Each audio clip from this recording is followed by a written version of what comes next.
Hello and welcome. In a moment, concerns that farmers may be ignoring some of the important advice on the precautionary measures needed to keep foot and mouth disease at bay. And there's lots happening today on the farming scene. There's a new permit system to facilitate the movement of susceptible animals from farm to farm for exceptional reasons, such as animal welfare. The system will be operated by the district veterinary offices and requires the completion of a special form, FMD5. All movements will be subject to a veterinary check.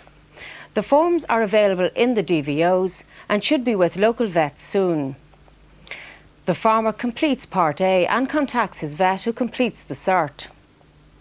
The form is then to be faxed to the DVO, who will authorise the movement by issuing a permit number by phone to the farmer.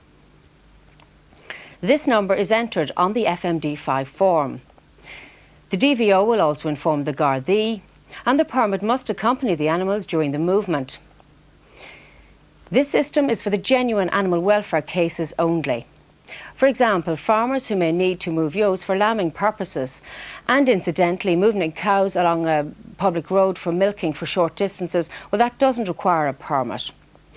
There are other activities which farmers are urged not to engage in during the current crisis.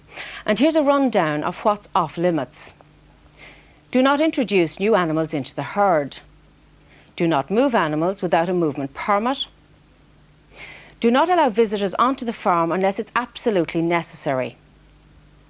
Do not share equipment, and do not spread slurry.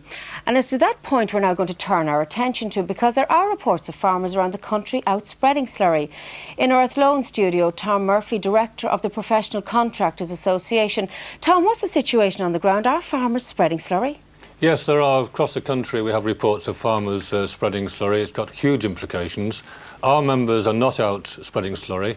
We do accept that there are emergency cases that need to be dealt with, and they could be dealt with by the Minister, as we have asked him to do, to prohibit all spreading by order and only have spreading by permit, and then we can have traceability, God forbid, in the event of any problems.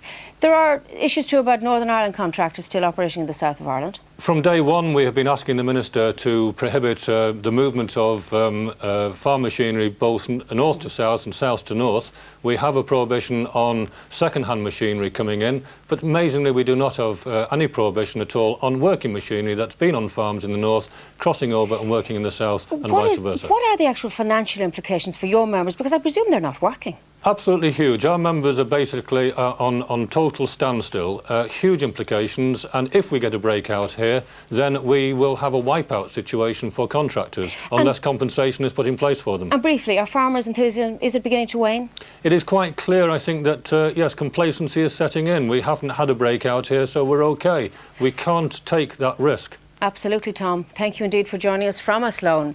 Now remember, there are several helplines and websites where you can access information about foot and mouth disease and the precautions in place. There's the Department of Agriculture free phone number, 1800 607 608, open from 9 to 5:30 p.m.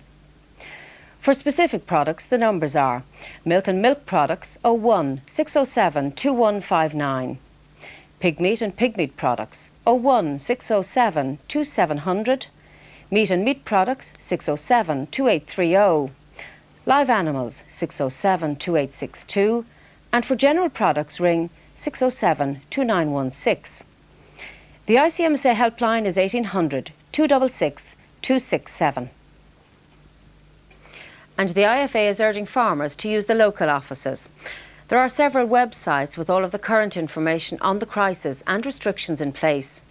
The RTE Foot and Mouth website has all of the latest news and advice on the current situation, and the site now features a discussion forum where experts from Veterinary Ireland will answer your queries.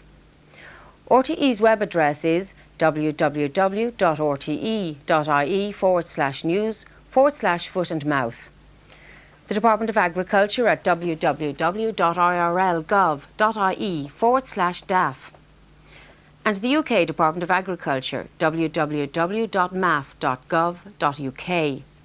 You can contact Teagasc at www.teagasc.ie. And Veterinary Ireland, the new professional organisation of Irish vets established earlier this year, is at www.veterinary-ireland.org.